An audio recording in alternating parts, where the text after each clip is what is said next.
Yeah, I want to talk about 3 teams that are quality teams catching points this week in pro football. Let's start with Miami as an underdog in Philadelphia.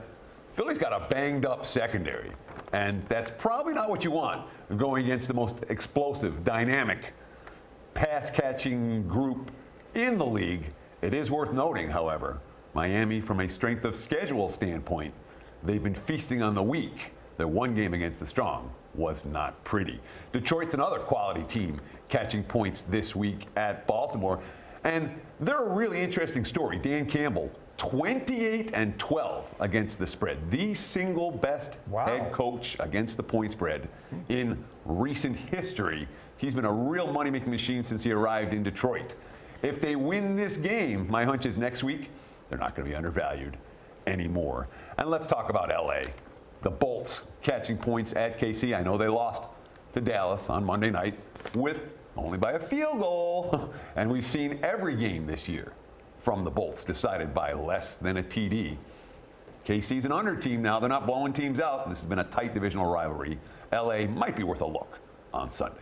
Okay, those are 3 games I think everybody would want to watch. Jack, you found some games you may not want to watch, but you might want to bet on. Yeah, he's living in the middle where we have teams that are pretty good and people want to watch. I prefer to spend my time in the gutter. I mean, down there dwelling amongst the trash, trying to pick up some cans or something. We know that. And this week, again, last week we talked about the anatomy of undefeateds that could lose and what it would take. And actually both of them were right. Played under in both, and they ended up both losing. This week we're going to go to the bottom. I call it the murder she wrote, but it's basically when you would turn on Gilligan's Island or anything else other than what's on if you only had one game to watch.